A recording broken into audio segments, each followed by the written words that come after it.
Hi friends, welcome back to Universe classes. स्वागत है आप सभी का एक बार फिर से यूनिवर्स क्लासेज में, जो कि टीजीटी पीजीटी के लिए भूगोल की प्रैक्टिस सेट के साथ हम 60 क्वेश्चन के साथ उपस्थित हैं यहाँ पर। और ये 60 चुनिंदा क्वेश्चन है जो कि आपके आने वाले एग्जाम में डायरेक्टली देखने के लिए मिल सकते हैं। यदि आप टीजीटी पीजीटी या फिर एलटी ग्रेड की तैयारी कर रहे हैं या फिर केबीएस की डेट की, तो आपका स्वागत है इस प्रैक्टिस सेशन के अंदर। चुनिंदा प्रश्न है जो कि आपको एग्जाम में डायरेक्टली यहाँ से देखने को क्वेश्चन मिल सकते हैं। आइए देखते हैं। क्वेश्चन के साथ साथ उसकी व्याख्या भी होगी, तो आप पेपर और पेन लेकर जरूर बैठें, जिससे कि आप व्याख्या को नोट कर पाएँ जहाँ से क्वेश्चन बन सकते हैं। चलिए देखते हैं। निम्नलिखित में से किस ग्रह का अपनी धुरी पर झुकाव सबसे अधिक है? मंगल, बृहस्पति, वरुण या फिर अरुण। तो सबसे ज़्यादा झुकाव किसका है और सबसे कम झुकाव किसका है? आइए देखते हैं, एक नज़र डालते हैं। सबसे पहले बातें हैं, जो ग्रह हैं बुध, शुक्र, आप इसको नोट कर सकते हैं। बुध, शुक्र, पृथ्वी, मंगल, बृहस्पति, शनि, अरुण और वरुण। अब बात करते हैं, बुध का झुकाव है 0.03 अंश और शुक्र का झुकाव है 2.64 अंश और पृथ्वी का झुकाव आपको पता ही है 23.5 डिग्री झुकाव है पृथ्वी का। मंगल का है 25.19 अंश और बृहस्पति का है 3.1, शनि का है 26.7, अरुण का है 97.8 डिग्री और वरुण का है 28.3 डिग्री। इसमें बताना है कि सबसे ज़्यादा झुकाव इसमें से किसका है। तो इसमें से सबसे ज़्यादा झुकाव जो है अरुण का है, और कितना है ये भी आपको बता देता हूँ। ये 97.8 डिग्री, सबसे मैक्सिमम झुकाव जो है 97.8 डिग्री झुकाव है। यदि आपसे पूछ ले कि 8 ग्रहों में सबसे अधिक झुकाव किसका है, तो वो है अरुण का 97.8%, यानी कि अप्रॉक्सीमेटली 98 डिग्री। और सबसे कम किसका है, तो वो सबसे कम है बुध का। ये भी आपको ध्यान रखना है, सबसे कम किसका है, बुध का। ये कितना है, 0.034 डिग्री। ये दोनों क्वेश्चन आप नोट डाउन कर सकते हैं, जो कि आपको आने वाले एग्जाम में देखने के लिए मिल सकते हैं। अगला प्रश्न है, दो सामान्य भ्रंशों के बीच उत्थित संकराखंड या ब्लॉक कहलाता है? ग्रेबेन, हॉस्ट, एकनग्राच यानी कि मोनोक्लान या फिर डी अपनति। तो यह कहलाता है हॉस्ट। ऑप्शन नंबर बी सही है। निम्न में से कौन सा मिलान सही नहीं है? स्लेट, बलुआ पत्थर, सिस्ट, सेल, संगमरमर, चूना पत्थर या फिर क्वार्टजाइट, बलुआ पत्थर। इसमें बताना है कौन सा मिलान सही नहीं है। तो ये जो स्लेट है ये सही नहीं है। स्लेट का जो होता है वो होता है फाइलाइट। इसका क्या होता है फाइलाइट। ये आपको ध्यान रखना है, फाइलाइट। अब बात करते हैं क्या जो है मौलिक शैलें हैं और क्या इनकी कायांतरित शैलें हैं। स्लेट का होता है फाइलाइट, मैंने बता दिया। सिस्ट का होता है स्लेट या अभ्रक। चूना पत्थर का होता है संगमरमर। चूना पत्थर का होता है संगमरमर। बलुआ जो पत्थर का होता है वो होता है क्वार्टजाइट तथा सिस्ट। तो आपको नोट करना है, क्वार्टजाइट तथा सिस्ट होता है बलुआ पत्थर का। और ग्रेनाइट का होता है सिस्ट और रायोलाइट का होता है सिस्ट। ये दोनों का, ग्रेनाइट और बेसाल्ट का सिस्ट होता है, ग्रेनाइट का ग्रेनाइट नीस होता है। तो ये भी आपको ध्यान रखना है। इसका जो करेक्ट आंसर है ऑप्शन नंबर ए स्लेट है, क्योंकि स्लेट का होता है फाइलाइट। अगला प्रश्न है, भूकंप की तीव्रता मापने के लिए किस पैमाना का प्रयोग किया जाता है? मरकरी पैमाना, रिक्टर पैमाना, दोनों या फिर बैरोमीटर। तो हमें उम्मीद है कि यदि आप भूगोल के स्टूडेंट हैं तो इतना तो आपको जानते होंगे कि जो भूकंप की तीव्रता है वो किससे मापी जाती है। तो ये मापी जाती है आपके जो है ऑप्शन नंबर ए मरकरी पैमाना से। चलिए अगला प्रश्न लेते हैं। बहिर्मंडल में निम्नलिखित में से गैसों में से कौन सी एक अधिकतम मात्रा में पाई जाती है? हीलियम, ऑक्सीजन, नाइट्रोजन या फिर हाइड्रोजन। तो ये जो है काफ़ी अच्छा क्वेश्चन है। हीलियम, ऑक्सीजन, नाइट्रोजन तथा हाइड्रोजन। तो ये किस में पाई जाती है? सबसे ज़्यादा पाई जाती है आपके हाइड्रोजन, जो कि क्या पूछा है, बहिर्मंडल में पूछा है, न कि वायुमंडल में पूछा है। यदि वायुमंडल में पूछा है तो सबसे ज़्यादा क्या होता है, नाइट्रोजन होता है। और ये बात कर रहा है बहिर्मंडल की। अगला क्वेश्चन है, आयनमंडल के बारे में क्या सत्य नहीं है? यह रेडियो तरंगों को परावर्तित करता है। यह गैसें आयनित रूप में होती हैं। यह वातावरण की ठंडी परत है। यह मध्यमंडल और तापमंडल के मध्य अध्यारोपित होता है। तो क्या करेक्ट हो जाएगा? हो जाएगा यह मध्यमंडल और तापमंडल के मध्य अध्यारोपित होती है। ऑप्शन नंबर डी करेक्ट हो जाएगा। सर्वाधिक घनत्व वाला समुद्री जल कौन सा है, ये बताना है आपको। सर्वाधिक घनत्व वाला समुद्री जो जल है वो कौन सा है, ये आपको बताना था। तो ये कौन सा हो जाएगा? ये हो जाएगा आपका आर्कटिक समुद्री जल, उत्तरी प्रशांतीय जल, आर्कटिक समुद्री जल या फिर उत्तरी अटलांटिक गंभीर जल। तो कौन सा हो जाएगा? ये हो जाएगा सी, अंटार्कटिक समुद्री जल। ऑप्शन नंबर सी करेक्ट हो जाएगा। एल्यूशियन खाई यानी कि गर्त स्थित है पूर्वी हिंद महासागर में, दक्षिणी प्रशांत महासागर में, उत्तरी प्रशांत महासागर में या फिर पश्चिमी हिंद महासागर में। तो किस में है? ये है आपका सी, उत्तरी प्रशांत महासागर में। अगला प्रश्न लेते हैं।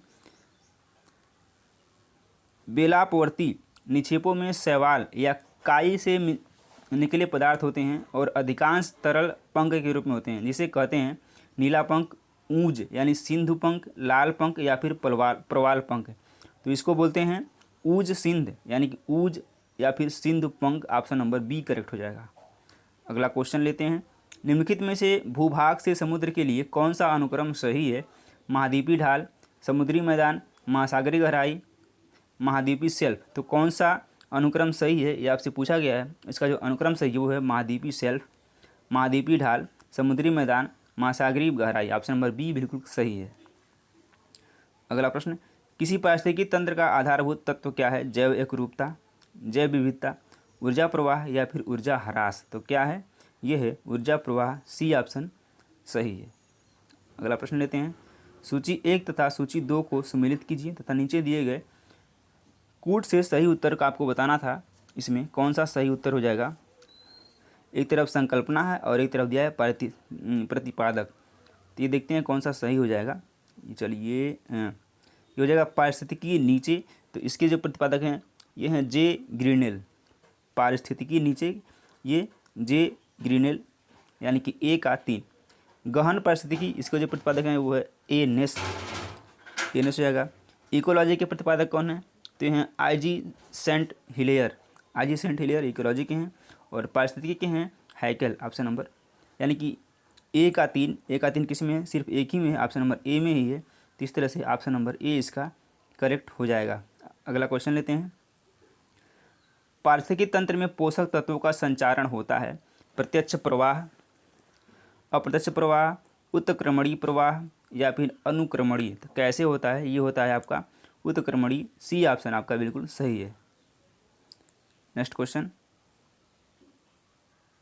सूची 1 को सूची 2 से सम्मिलित करना है और बताना है कौन सा कूट इसमें सही है। आइए इसको भी देखते हैं। आपके आने वाले एग्जाम में जो कूट वाले क्वेश्चन है मैक्सिमम पूछे जाएंगे जाने की उम्मीद है। इस तरह से आपको क्वेश्चन को तैयार करना है, अपने सिलेबस को तैयार करना है, जिससे कि आप कहीं से भी क्वेश्चन आए उसको सॉल्व कर पाएँ इजीली। तो आइए देखते हैं। पोषण स्तर, इधर जीव हैं, इधर दिया है पोषण स्तर, इधर दिया जीव। स्वपोषी, तो स्वपोषी कौन सा होता है? ये घास होते हैं। शाकाहारी कौन होता है? तो शाकाहारी कौन होता है? ये होता है आपको भेड़। भेड़ जो है शाकाहारी है। मांसाहारी कौन है? तो मांसाहारी जो है वो क्या है? वो है तेंदुआ। और सर्वाहारी आपको पता है ये मानव। क्या हो जाएगा? ए का 2 किस में दिया है? केवल ए में ही दिया है। तो इस तरह से ए का 2, बी का 3, सी का 4 और डी का 1। ऑप्शन नंबर ए करेक्ट हो जाएगा। अगला क्वेश्चन। जीवों में सम्मिलित है क्या है? पादप समुदाय, प्राणी समुदाय, मृदा व जलवायु, प्राणी व वनस्पति। तो कौन सा है? ये है आपका प्राणी व वनस्पति। अगला प्रश्न। निम्नलिखित में से कौन सा एक पारिस्थितिकी तंत्र पृथ्वी के सर्वाधिक क्षेत्र पर फैला हुआ है? मरुस्थली, घास का मैदान, पर्वतीय या फिर सामुद्रिक। तो कौन सा फैला हुआ है? आप भली बात जानते हैं, सामुद्रिक। निम्नलिखित राज्यों में से किस एक की सीमाएं अन्य राज्यों की अधिकतम संख्या के साथ साझी है? यानी कि मध्य प्रदेश, छत्तीसगढ़, पश्चिम बंगाल या फिर आंध्र प्रदेश। तो किसकी सीमा सबसे ज़्यादा लगती है? वो छत्तीसगढ़ की। ऑप्शन नंबर बी बिल्कुल करेक्ट है। और छत्तीसगढ़ से जो लगने वाले राज्य है वो कितने हैं? 7 हैं। छत्तीसगढ़ से 7 राज्य लगते हैं और एमपी से 5 राज्य, पश्चिम बंगाल से 5 हैं और आंध्र प्रदेश से भी 5 हैं। तो इस तरह से इसमें मैक्सिमम क्या हो जाएगा? छत्तीसगढ़ हो जाएगा। सूची 1 को सूची 2 से सम्मिलित करना, ये भी बताना है आपको कौन सा सही है। इधर हिमालय के प्रादेशिक विभाग हैं, इधर सीमाबद्ध करने वाली नदियाँ हैं। कुमाऊं हिमालय किन 2 नदियों के बीच की स्थिति में आती है? कुमाऊं हिमालय सतलज से काली के मध्य, यानी कुमाऊं सतलज से काली के मध्य। कुमाऊं हिमालय 1 का 4। नेपाल हिमालय, तो नेपाल हिमालय काली से तीस्ता के बीच। नेपाल यानी काली से तीस्ता के मध्य। पंजाब हिमालय, ये सिंधु तथा सतलज के मध्य। सिंधु और सतलज के मध्य क्या है? पंजाब हिमालय। और असम हिमालय तीस्ता तथा ब्रह्मपुत्र के मध्य। तो 1 का 4 ये क्वेश्चन मोस्ट इंपॉर्टेंट है, क्योंकि ये क्वेश्चन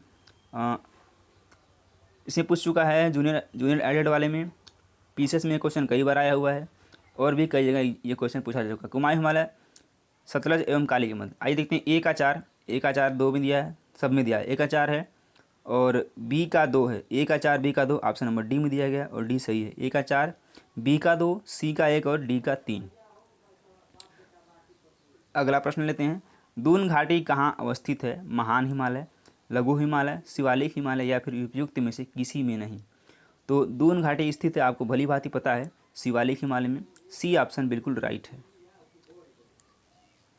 नदियों की लंबाई के अवरोही क्रम में गोदावरी, महानदी, नर्मदा व ताप्ती का सही अनुक्रम कौन सा है?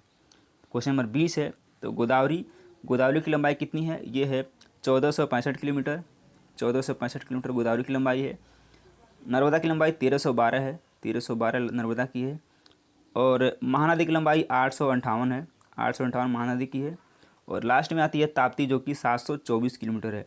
तो आप देख पा रहे हैं ये नर्मदा है, ये नर्मदा है और दूसरा है पहला गोदावरी, दूसरा नर्मदा। तो Godavari Narmada option number B में दिया गया है, बी इसका बिल्कुल करेक्ट हो जाएगा। गोदावरी, फिर नर्मदा, फिर महानदी और फिर ताप्ती। तो इस तरह से भी क्वेश्चन पूछे जाते हैं। भारत में नलकूप एवं कूप से सिंचित अधिकतम क्षेत्र वाला राज्य है यूपी, एमपी यानी कि उत्तर प्रदेश, मध्य प्रदेश, आंध्र प्रदेश और पंजाब। तो कौन सा है? ये है जो कि सबसे ज़्यादा सिंचित है, वो है उत्तर प्रदेश। यहाँ पर नलकूप से सिंचाई सबसे ज़्यादा होती है। अगला प्रश्न है, भारत में 4 गन्ना उत्पादक राज्यों का घटते हुए क्रम में सही अनुक्रम क्या है? यानी कि घटता हुआ क्रम बताना आपको, न कि बढ़ता हुआ क्रम। उत्तर प्रदेश सर्वाधिक गन्ना उत्पादक है, फिर महाराष्ट्र है, फिर कर्नाटक है, फिर तमिलनाडु है। यानी कि यूपी, फिर महाराष्ट्र, फिर कर्नाटक और फिर तमिलनाडु। बी ऑप्शन इसका करेक्ट हो जाएगा। अगला प्रश्न लेते हैं, संसाधन संरक्षण से आशय है, क्या आशय है? संसाधनों का अनुप्रयोग, संसाधनों के उपयोग में कृपणता, संसाधनों का विवेकपूर्ण उपयोग या फिर डी है आवश्यकता होते हुए भी किसी संसाधन को पृथक करके संचित करना। तो क्या हो जाएगा? हो जाएगा संसाधनों का विवेकपूर्ण उपयोग ही संसाधन संरक्षण के आशय है। यानी कि पानी एक संसाधन है तो पानी को खूब आप गिराएं, पानी का यूज जो है वेस्ट ना करें। इस तरह से आप पानी को बचत कर सकते हैं, जो कि ये संसाधन है और ये भी आने वाले दिनों में काफ़ी ज़्यादा जो है कठिनाई से मिलने लगेगा। किसका कथन है? संसाधन होते नहीं बन जाते हैं। गोड्ज, आर.एन. ब्राउन, आई.ई. मर्फी या फिर ई. जिम्मरमैन। तो ये कौन है? ये हैं डी ऑप्शन, ई. जिम्मरमैन। अगला प्रश्न लेते हैं, सामान्यतः मृदा में कितने प्रतिशत खनिज तथा जल प्रतिशत मिलता है? 20 व 15 यानी कि खनिज 20, जल 15, 40 व 25, 55 व 30 या फिर 60 व 25। तो किस में मिलता है? सबसे ज़्यादा मिलता है 60% खनिज तथा 25% जल। ऑप्शन नंबर बी सही है। अगला क्वेश्चन लेते हैं हम, जस्ता एवं सीसा के लिए प्रसिद्ध ब्रोकन हिल्स स्थित है फ्रांस में, ऑस्ट्रेलिया में, जर्मनी में या फिर टर्की में। तो जस्ता एवं सीसा के लिए जो प्रसिद्ध ब्रोकन हिल्स ऑस्ट्रेलिया में स्थित है, यह ऑस्ट्रेलिया के न्यू साउथ वेल्स में है। यानी कि ऑस्ट्रेलिया के न्यू साउथ वेल्स में। ऑप्शन नंबर बी करेक्ट है। रूर औद्योगिक प्रदेश स्थित है फ्रांस में, जर्मनी में, ग्रेट ब्रिटेन में या फिर रूस में। तो हमको नहीं लगता कि आपको ये क्वेश्चन नहीं आता होगा। पूरी उम्मीद है कि आप इस क्वेश्चन को जानते होंगे, क्योंकि ये 50 बार ये क्वेश्चन पूछा गया है पीसीएस में, वनडे एग्जाम में। तो ये क्या है? जर्मनी है। विश्व में चीनी का कटोरा किस देश को कहा जाता है? भारत, क्यूबा, ग्रेट ब्रिटेन या फिर इंडोनेशिया। तो किसको बोलते हैं? 28 नंबर क्वेश्चन है। क्यूबा को बोलते हैं चीनी का कटोरा। स्टेनसियस है, क्या है? अर्जेंटीना में बड़े पशु फार्म, ब्राज़ील में छोटी भूसंपत्ति, मलेशिया के बागान, यूएसए के व्यापारिक अन्य फार्म। कौन सा है? 29 नंबर का जो क्वेश्चन है वो हो जाएगा अर्जेंटीना में बड़े पशु farm. Option number A correct है। संसार के सर्वाधिक व्यस्त समुद्री मार्ग पाए जाते हैं भूमध्य सागर में, लाल सागर में, उत्तरी अटलांटिक सागर में या फिर उत्तरी प्रशांत महासागर में। तो कहाँ पाए जाते हैं? ये पाए जाते हैं उत्तरी अटलांटिक सागर में। सी ऑप्शन इसका करेक्ट है। अगला क्वेश्चन, सूची 1 को सूची 2 से मिलाना है। ये देखते हैं, चेना, नगांसू, रोका हुमाहू, ये क्या है आपको बताना है। तो ये जो है स्थानांतरणशील कृषि हैं, ये स्थानांतरणशील कृषि हैं और ये देश हैं। तो चीना कहाँ होता है, चीना होता है श्रीलंका में, श्रीलंका यहाँ पे है।